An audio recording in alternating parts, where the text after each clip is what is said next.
alors di la jaajëfal bu baax Ndack ci dalal bi ñu dalal ñu war a waxtaanee ci li nga xam ne moo di atelier bi nga xam ne ñu ngi koy organiser fii ci maison de la presse. alors atelier bi li ko tax a jóg li tax ñu organiser ko mooy dañ ko jëmale ci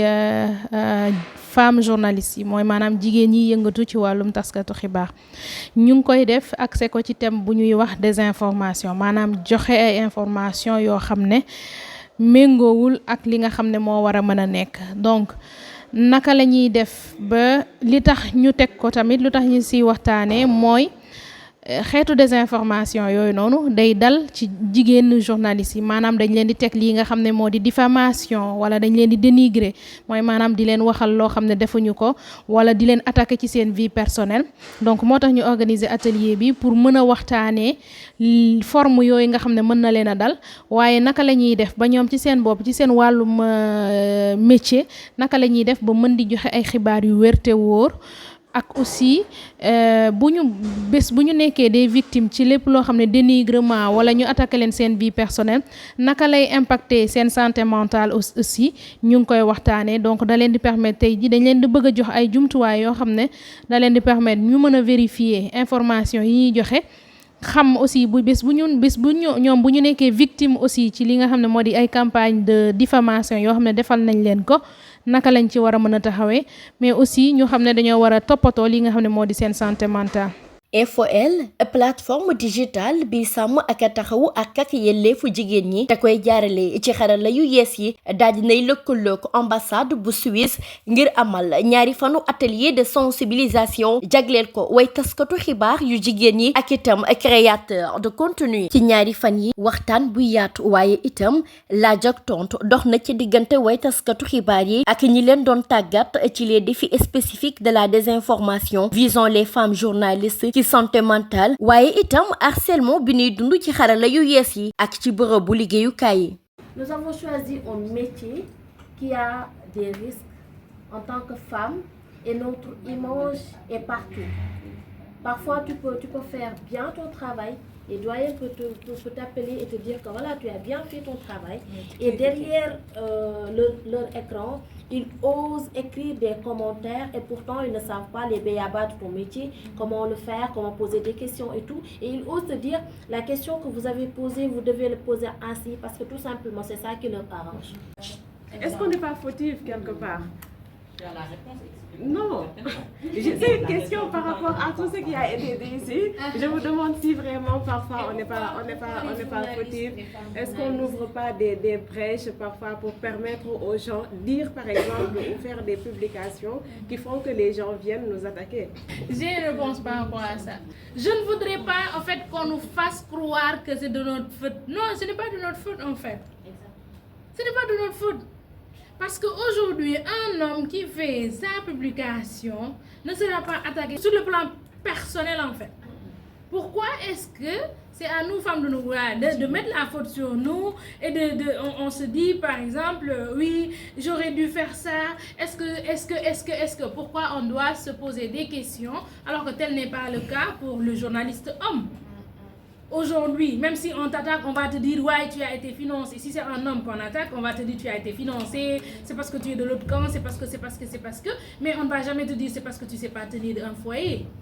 C'est parce que tu n'as jamais été marié. Mais pour une femme, cette société ne pardonne rien à une femme. On va dire que voilà, c'est parce que tu n'es pas marié, tu es divorcé, tu es célibataire. C'est-à-dire on va toujours nous ramener. Peut-être c'est ça la faute. Parce que s'il y a une faute, c'est d'être femme. C'est d'être femme en fait. ci yile kaddu Agora TV daal dinay sekk ak waxtaan bu yaatu ñenn ci way taskatu xabaar yi fekke ñaari bésub atelier yile ñëwaat nan ci solos atelier bi waaye itam liggéey bi nga xamante ni way taskatu xibaar yi ñu ngi koy def ak jafe-jafe yi ñuy dund ngir def seen liggéey ni mu ko waree. man la Nino on air ngeen ma gën a xam ci réseaux sociaux yi créatrice de contenu animatrice podcast TV radio et activiste sociale man la jàng naa ci lu bëri bon man personnellement je peux pas dire je suis 100% journaliste mais contenu yu ma mun ci def yoo xamante ni c'est des sujets non culturels ou un peu plus sérieux politique sociologique dama ci liggéey ak journalistes yu bëri dama am sama gang journaliste te lu ma ci jàng tey su ma gisee xale yu jigéen ñi tey si journalisme bi mooy beaucoup de charge mentale beaucoup de gis naa ñu bëri dañu xarañ ci seen liggéey jàpp ci metti na am na yoo bari yoo xamante ni fësagul liggéey bi metti na torop et xëy na war nañ leen gën a jox cër ak delloo jukkal loolu laa gën a jàpp tey. Alors jërëjëf 2 jours yi c'était très intéressant parce que voilà bariwul lu ñuy dajale ay jigéen ngir ñuy waxtaanee jafe-jafe yi nga xamante ne ñu ngi koy dund ci médias yi parce que voilà lu jafe-jafe yi bari rek je pense ci ñun jigéen. Femme de média ci ñun la gën a bari parce que voilà ni société bi bindoo la d'habitude suy gën a metti benn ci wàllum liggéey ci jigéen lay gën a metti 10 parce que non seulement da ngay am ay challenge professionnel mais day am ay conséquences ci li nga xamante ne mooy sa vie sociale donc daje fii waxtaanee suñuy jafe-jafe ku ne génneel nekk sa xol ku ne wax li ngay dund noo koy dundee c'est déjà important aussi que yow journaliste bi ngay am ay jafe-jafe ci sa wàllum liggéey ak ci wàllum réseaux sociaux yi ak ci leneen lu mënti nekk nga xam ni que t'es pas seul que am na yeneen say morom yoo xamante ne nii ñu ngi dund la même chose pratiquement que yow loolu mën na xaw a wàññi un tout petit peu méttitu li nga xamante ne moom nga doon dund doonte du ko dindi carrément donc voilà ñu ngi remercier Info-L bu baax a baax c'était très intéressant opportunité bi ñu may déjà ñu xamante miinante ñemewante surtout waxtaanee suñu def potum biir comme on dit. 2 jours yoo xamante ne vraiment am na lum ñu apporter lu bari surtout nous qui sont ñun ñi nga xamante ne ñoom ñoo nekk devant la scène di présenter une émission boo xamante ne y a beaucoup de gens yoo xamante ne ñoom ñoo nekk ci biir ku ci nekk ay chroniqueur ku ci nekk ak xibaar bi ngay indi des fois parfois mën nga tomber ci loo xamante ne xëy na day doon ci du xibaar bu wér faw nga jéem a joyanti ak yu ni mel donc tey 2 jours yi nga xamante ne partagé nañ ko ak soxna yu bari yoo xamante ne dañoo nekk ci média yi permettre nañu ñu amaat yenn connaissance mais également pour mën a vérifier ndax information bi wér na wérul mécanique yi ak canal yi nga xamante ne foofu la ñuy jaar pour vérifier ces informations donc loolu nekk na loo xamante ne lu ma amal njëriñ la lu ma amal solo la parce que comme ni ma ko waxee tout à l'heure damay présenter émission politique lay doon parce que thématique la ñuy wax tous les jours jëm ci wàllu actualité ak sunu ay chroniqueurs donc te des fois mën na am information boo xamante ne mën nañ ko joxe te du doon lu wér mën na indi ay gàllankoor également ci yu bari donc saytu bi ak tàggat bi ñu fi def ci ñaari fan yi vraiment am na solo pour ñun. Ça m'a permis au moins jàngaat ci lu bari jëm ci wàllum désinformation jëm ci wàllum surtout attaques yi am jëm ci jigéen ñi. Donc aujourd'hui au moins gën naa comprendre que ni je suis pas la seule victime donte nag bokk naa ci ñi gën a fës ci victime attaque jëm ci désinformation et surtout les attaques personnelles mais tey c'est une occasion aussi pour moi ma échanger avec d'autres consoeurs yoo xam ne fekk naa leen ci atelier bi en tout cas j'y gagne en expérience encore. man nag maa ngi tudd Penda Thiam man maay rédactrice en chef bu Dakarois Quotidien ñaari fan yi nag dafa nekk ay fan yoo xamante ne dafa enrichissant ndaxte jot nañ ci jàng lu bari tey ci occasion bi sax maa ngi santaat di gërëmaat ki nga xamante ne moom mooy Alice Djiba nga xamante ne moom mooy directrice exécutive bu Info-L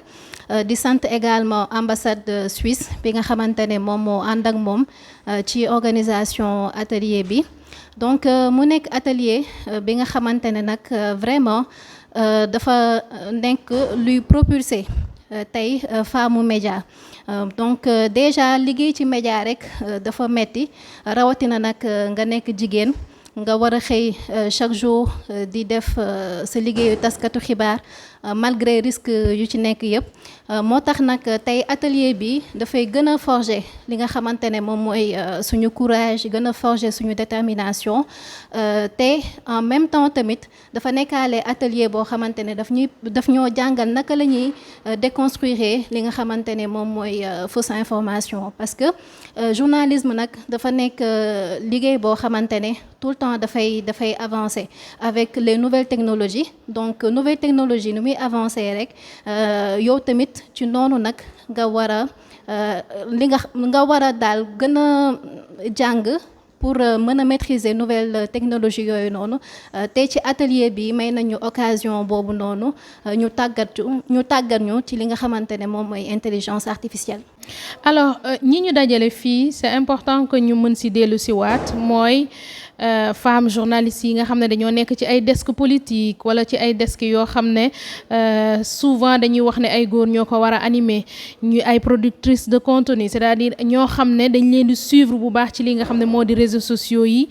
ak ñoo xam ne dañuy produire li nga xam ne moo di podcast donc li tax ñu def loolu noonu ak ñoo xam ne dañoo nekk ay patron seeni rédaction maanaam ñoom bokk nañ ci ñi nga xam ne dañuy am jël ay dogal ci seeni rédaction lan moo tax ñu boole leen parce que pour ñun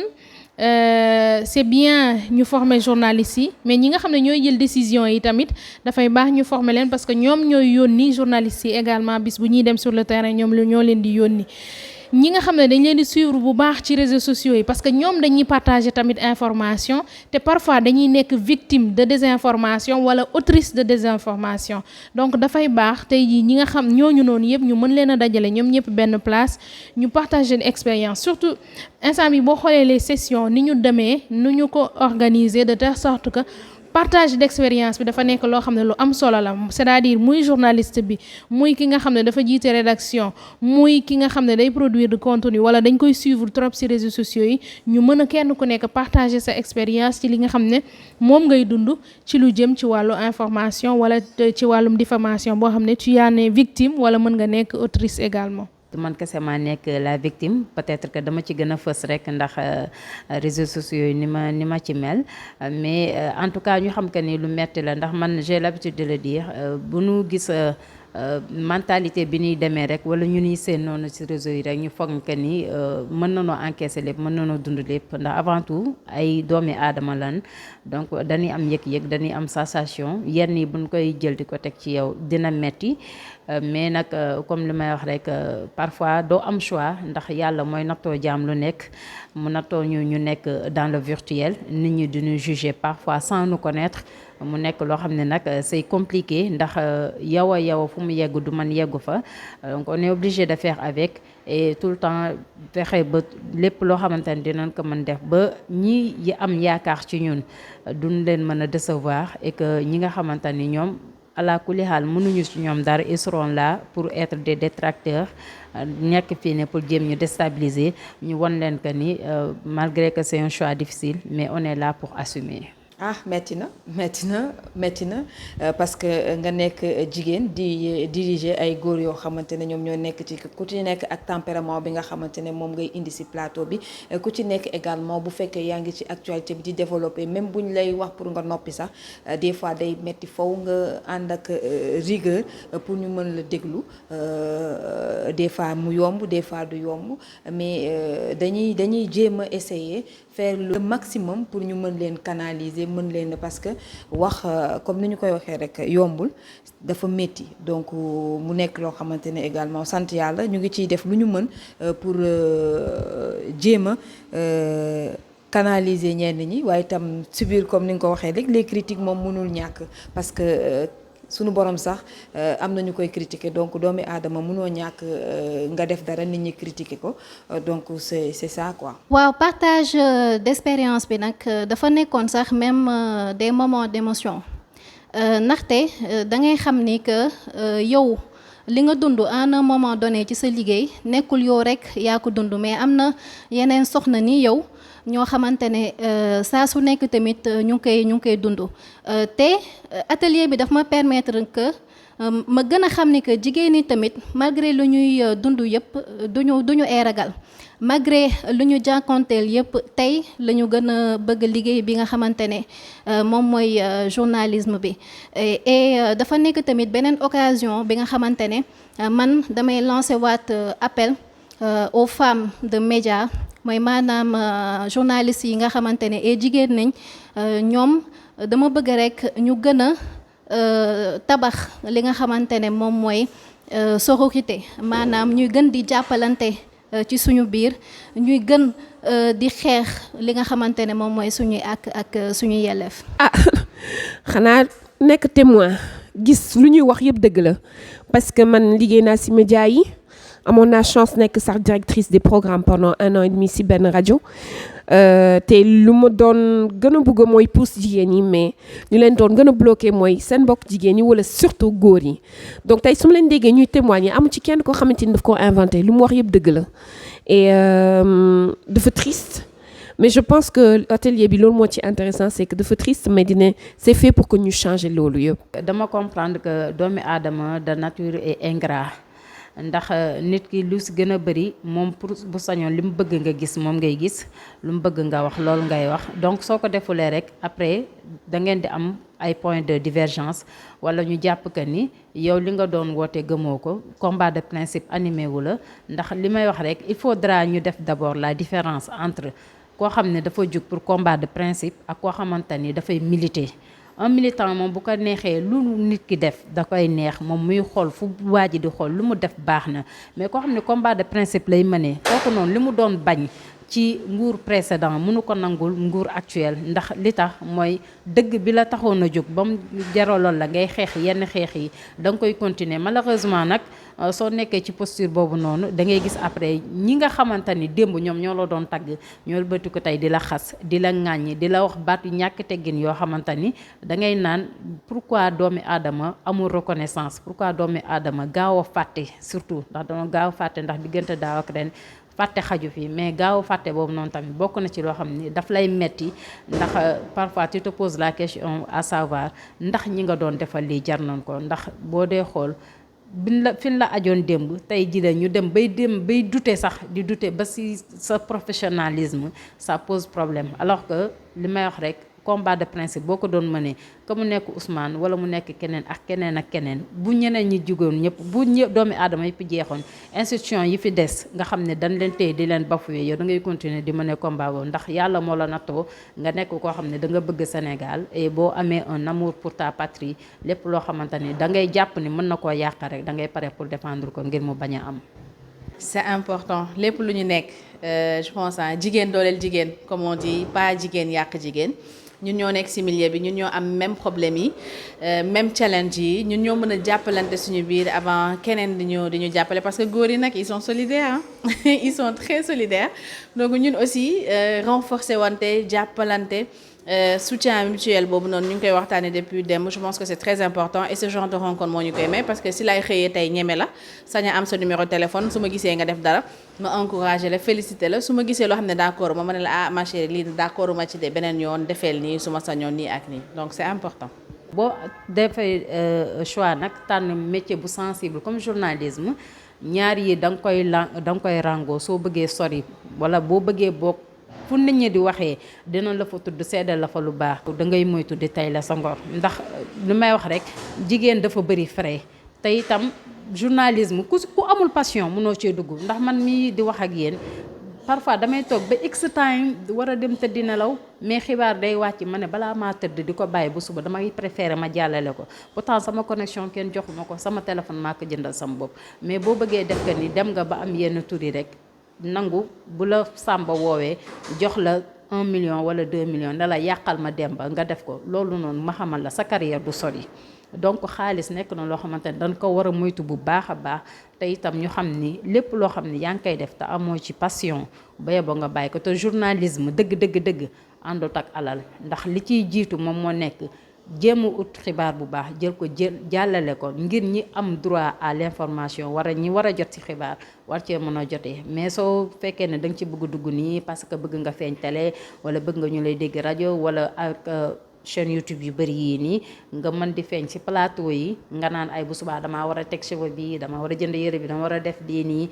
sans pour autant nga privilégier la passion da ngay sonal sa bopp di nga am kii nag di nga am tàq bu njëkk mais doo ci sori ndax comme feu de paille lay doon rek da ngay tàq léegi fay léegi. alors mën nañu jàpp ne c'est-à-dire li nga xam ne moom moo di objectif formation bi jox leen ay clés ay outils boobu mën naa wax ne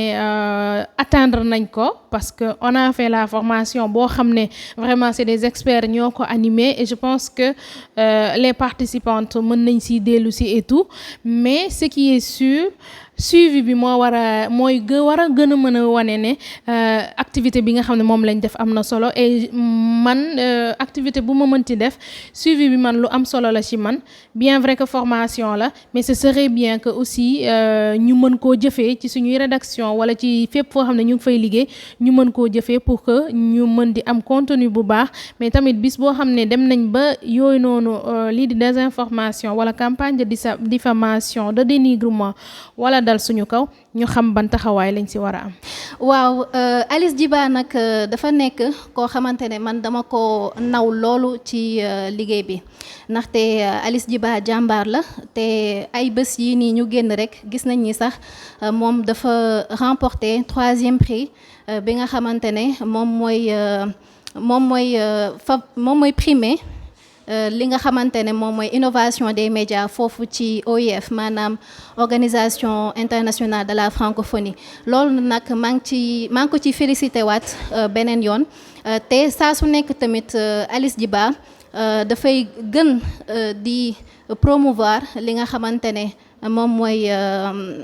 expérience féminine. alors prix bi mu ngi tudd prix de l'innovation francophone dans les médias di édition 2024 organisation internationale de la francophonie organisé ko boole kook Reporters sans frontières ak aussi France Média Monde buñ ko waxee mooy RFI ak France 24 donc ñoom ñoo organisé prix bi raaya bi ñu ngi ko jotee fële ca Paris donc mu nekk raaya boo xam ne bu am solo la buy wane liggéey bi nga xam ne ñoo ngi koy def jëmale ko ci jigéen ñi jëmale ko ci naka la ñuy def ba gën a ñoŋal liggéey bi nga xam ne jigéen ñi ngi koy def gën koo fësal ci média yi donc mu nekk prix boo xam ne vraiment prix bu ñuy nangu la ak beaucoup d'humilité vraiment mais peut-être dina bokk ci li nga xam ne dina mën a gën a développer média InfoL parce que InfoL comme je tiens à le rappeler li ko tax a jóg mooy fexe ba ak yelleefu jigéen ñi ñu koy gën di mën a gis ci li nga xam ne moo di contenu yi nga xam ne média yi dañ koy produire. mais InfoL comme dit le wolof ngàcce galama mais j'ai envie de dire surtout nañ ko gën a yokk nañ ko gën a diversifier et nañ ci gën a jàpp parce que journalistes yu jigéen ñi c'est des soldats bilaay ay soldats la ñu. li ma leen mën a wax mooy ñu liggéey le travail est très important mooy ñu gëm ko kenn daaxuñu ko comme yow tey jii yaa ngi nii yore sa média di si waslu en tout cas di si waslu on va dire je sais pas si c'est le bon terme en tout cas mais yaa ngi ciy def liggéey boo xam ne liggéey bu am solo la pourquoi pas keneen ak keneen def ko donc je pense que man j'accorde beaucoup de crédit au travail bien fait surtout mais li nga xam ne moo di rigueur ci li nga xam ne moom la ñuy liggéey fexe ba liggéey bi boo ko defee kenn du am sax pour taxaw naan ndaak li mu def baax na wala baaxul mais daal man dama gëm li nga xam ne moo di liggéey et je pense que prix bi peut-être du ma ne accomplir nañ lépp mais bokk na ci loo xam ne en tout cas tey jii dafay gën a encourager ñeneen ñi nga xam ne ñoo mën a topp suñu ginnaaw. ci prix bi tamit bëgg nañ servir de modèle vraiment ci ñi nga xam ne ñoom ñoo ñuy suivre wala ñoo ñuy seetaan bien vrai que peut-être dinañu mais Alice bi fan la jógee xamuñu ko woon et tout donc c'est normal mais ñun suñu spécialisation rajo la donc peut-être di ngeen ñuy dégg mooy doo leen ñuy gis mais vraiment il faudrait que ñu mën koo gëm. liggéey ko et je pense que la réussite est au bout de l'effort. Amis très chers internautes lii lañ leen indiloon ci atelier de sensibilisation bi nu jagleel way taskatu xibaar yu jigéen yi. Agora TV, la vitrine du peuple.